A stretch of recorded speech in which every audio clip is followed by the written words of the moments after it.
from CNBC. January 6th committee demands a huge trove of Trump White House records. Burying the lead here. This is the official reporting from CNBC. But what they're not telling you, as much as the key point is the House committee investigating January 6th assault on the Capitol formally demanded records related to at least 30 members of former President Donald Trump's inner circle. What they don't include in this is that the list includes a ton of other people. We're talking like run-of-the-mill activists. We're talking about, look, you got Scott Presler. Why is Scott Presler on this list for a demand for records? Scott Presler is an activist who registers Republicans to vote and cleans up garbage. What does he have to do with January 6th? You got Alex Jones, Owen Schroyer. I don't even know who some of these people are. Do you guys know who Tracy Diaz is? No disrespect. Negative. I don't know who that is. That's Tracy Beans. On Twitter? I don't know. Yeah, so I don't even know. I mean, was Tracy even there? I have no idea. So all of these names on this list, these are the official demands. They want all of these names. Look at this one. They say they want all documents and communications within the White House on January 6, 2021 relating in any way to the following. And they say the January 6 rally, the march, Donald J. Trump, Sarah Matthews, Hope Hicks, Mark Meadows, Dan Scavino, Pat Cipollone, Mark Short, Patrick Philbin, Eric Hirschman, Stephen Miller, Greg Jacob. I mean, it's everybody. It's Trump's admin. You've got Kayleigh McEnany. Then you go down. I think what's the scariest thing about this is when they start naming activists. From April 1st, 2020 through January 20th, 2021, all documents and communications concerning the 2020 election and relating to the following individuals. And that's where we see, Ali Alexander, Brandon Strzok, Rose Tennant, Vernon Jones, Michael Flynn, Alex Jones, Owen Schroyer, Scott Presler, Jack Posobiec, Angela Stanton King, George Papadopoulos, Mark Burns, Roger Stone, George Flynn. I mean, I don't even know, Enrique Tarrio, Michael Kodry. I don't even know who some of these people are. But these are not politicians. Katrina Pearson. Who's that? That she was the spokesman for the Trump campaign in 2016, chief spokesman. And were these people there? No. Why do they want No, communications by and going back large, a these people, year before? Which, and keep in mind, This is not about what January it 6th, says, what it says, and my legal team has been over this with a fine tooth comb.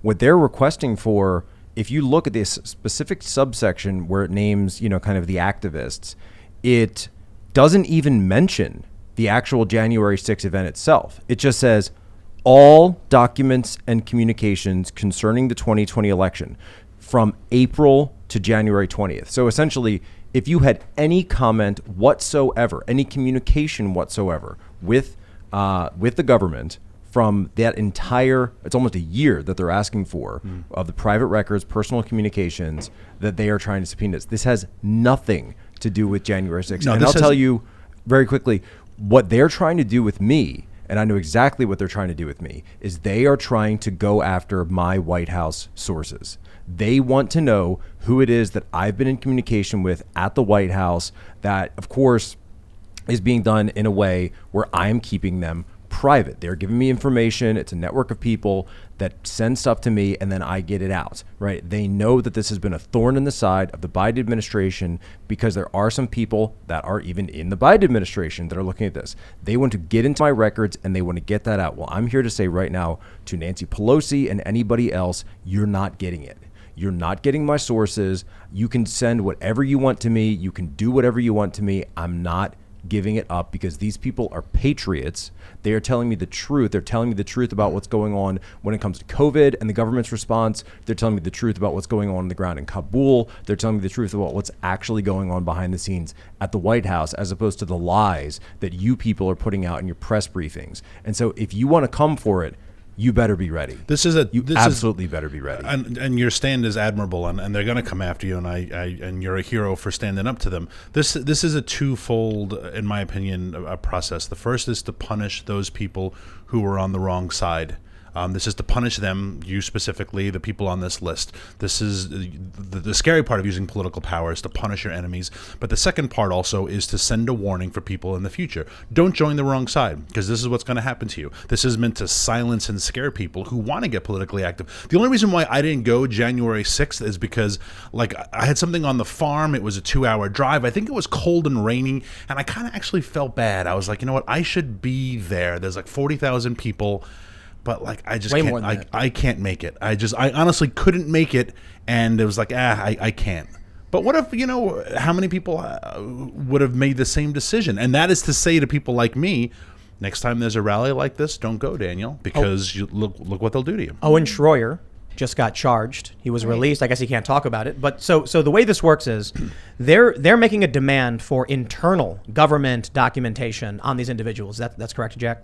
Right. So what it is this is the first step in the process. What they're doing now is they're going for internal government documents that would have been held under the Trump administration as pertains to the Presidential Records Act, as well as anything else that might be on file regarding this.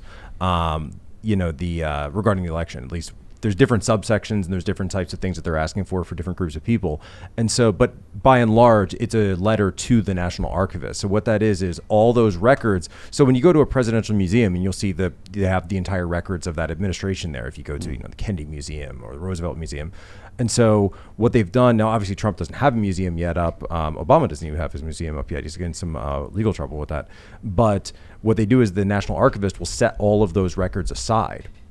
So then the question becomes, does and will Trump come back? And I think they know what's going to happen is that he'll exert what's called executive privilege over either all of these records or a portion of these records. And then, of course, that's where the politics comes in, and they're going to demand, well, hey, these people were outside the administration. Like myself, I wasn't a member of the administration. I was working for One American News at the time, who I actually did have a phone call with today, and we talked about everything, and they said, we got your back, Jack. Now, I have a trivia question for you. Yeah. If you wanted to avoid the Presidential Records Act, and you set up a separate email server private, in what room of your house would you put that server? The basement. Hillary Clinton's basement. The basement bathroom. Right, the basement bathroom. That's exactly what she did. Exactly what this was. That's how you bypass That's actually it. a great way of explaining this. You set up jackposobiecworld.com, and you have everyone, and I am Steve Johnson at Jack Posobiec, and we all use this. And it's run out of my basement, and that way when the big power of FOIA comes in and says we want to see your records, you say, I'm not using any government records. To be fair, I'm using... But come on. Hillary Hold on. I got to fact check. That was the whole purpose of it, to avoid this process. Daniel, we have to fact check you, okay? This is fake news. She was just, she had, those emails were yoga and That stuff. was yoga? Yeah, it was yoga. Her daughter's wedding. Guess she's not doing the yoga that much anymore. See, we all understand the truth. Exactly. Yeah, Hillary was just talking about yoga. So she had sent 30,000 emails emails on about a her private daughter's server wedding. to avoid government FOIA requests. Exactly for this purpose. Exactly for this purpose. Because when an activist partisan group gets together and they decide that they want to expend, and it's a complete overreach, a massive overreach of political capital and government capital, where they want to go into people's private lives like this. This is one way that if you are somebody like Hillary Clinton, who's running these off-the-books operations, we saw that what Sidney Blumenthal was running around Libya right before the invasion and all of this, right? That she's able to do that, mixing classified information in and out. But if you're someone, and that's totally fine when you're Hillary Clinton. But if you're someone in the Trump administration, right? Imagine if, Donald Trump had a private email. Another guy doesn't use email, but, we know what would happen. This is what happens when you're on the other side of that. They will come after you with the full force of the federal government. And what I've been told from a lot of people is, okay, that's the Presidential Records Act. This is just step one. Yeah. Well, Jack, this is not going to end with this. Have you given any thought to what job you'll be doing in the Gulag? Yes. Yes, as a matter of fact, I have. So I have already picked out my Gulag job, and it's already taken, but it's actually going to be providing a service to everyone else, who's on the list, and probably everyone in this room who will be there with me. Especially Ian. Well, he'll be the graphene engineer. Jack will be playing bass. And so I'll be playing bass, yeah. No, so I'm going to be providing the Mandarin lessons for everybody, so that I'll be able to teach you up in Mandarin. We'll all be able to learn very quickly. We'll try to get characters. I know it's Daniel. You might be in the remedial class. Yeah, with that's that. fine. That's but fine. that way, I'll be working for Nike. I'll be making sneakers. Exactly. Yes, you'll be very happy, right? Yeah.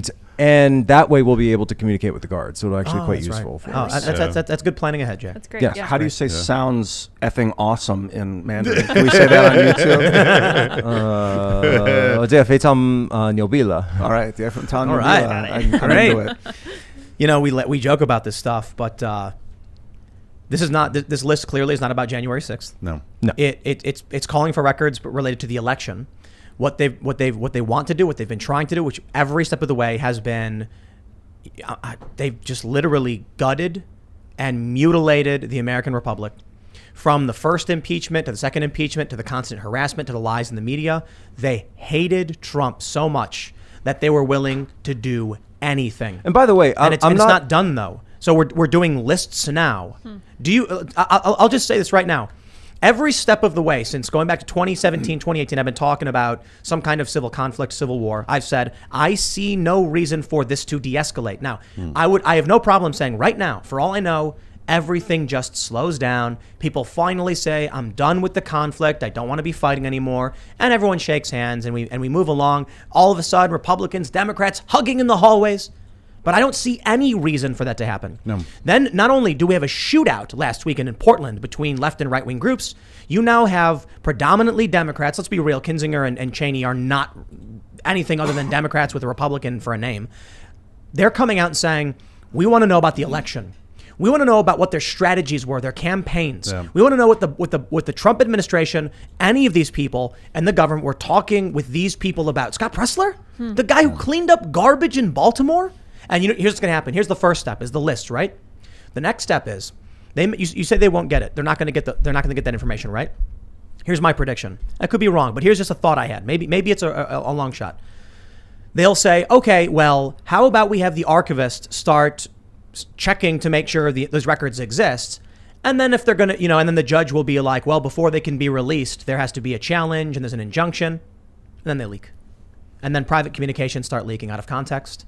All of a sudden, news stories emerge accusing people of very serious wrongdoing, and it's used to seed very, very bad press and shock content through the midterms and into the next presidential election. Well, and how they'll do this also, and this is just how the Justice Department works when it's pursuing a lead, is they will say, all right, well, this is only official government correspondence. So any .gov, whitehouse.gov email address that mentions Jack by name, and then they'll read the email and they'll say, Jack was at the Christmas party on Thursday. And they'll say, well, we need to know more about the Christmas party. And who else was at the Christmas party?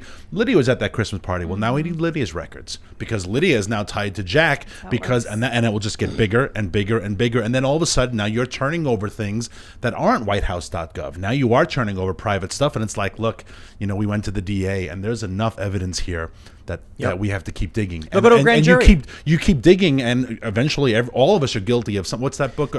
Crime a Day. We're all guilty of like 4 crimes a day if you dig. They'll go to a grand jury, a non-adversarial court. They'll say, look at this. These people are implicated in January 6th for this reason. And the grand jury is going to be like, do it, indictment. Yeah. Right, and they're going to go, and then they'll go to... or even prior to that, but they'll go to Comcast, Verizon, etc., and they're going to say, "Hey, we're investigating this. It's very important. We need these records. We need to go through all this. So turn it all over." And of course they will. Like I'm under no aspersions that what they want to do, what they're trying to do here is remember George Papadopoulos, the fact that he's on this list as well. He was caught up in this. He got a date wrong. Right, he got a date wrong in the first one of these witch hunts during Russiagate. So he got the date wrong in Russiagate, and so he went to jail for a week because when he sat down and had that conversation, he couldn't remember when he met the guy who talked about Hillary's emails. And I said it was this day, but it was actually a month before. A year later, right? That's how they get you. That's what they're looking for is perjury traps. That's why Trump refused to go in person and said he'd have his lawyer draft a letter. Written only, right? Yep. So my lawyers are preparing a number of methods to prevent any of this. But if they do try to subpoena me and ask me to go for any of my sources, that's the hard line. I will not give you anything in regards to that. In fact, I'm not going to comply with any of these requests. If I have any choice in the matter whatsoever, I'm not going to comply. I'm not going to have anything to do with this. I'm not going to listen to what you say. Look, I spent a year at Guantanamo Bay already. Send me back. I don't care. Send me to Gitmo. I've been there already once. I'll do it again. You weren't there as a prisoner. Yeah, you have to phrase that properly. Right. Don't care. Not much difference. Honestly, not much difference between I've been on one side of the glass and I'll be on the other side of the glass. I don't care. Thanks for checking out this clip from the Timcast IRL podcast. If you want to see the full show, come back to this channel, youtube.com/TimcastIRL, Monday through Friday at 8 p.m., where you can leave comments and super chat, and we actually will read your comments on the show. Don't forget to like, share, subscribe. And if you want exclusive members-only content, segments you can't get anywhere else, go to timcast.com, become a member, and we even have full bonus episodes. Thanks for hanging out, and we'll see you all next time.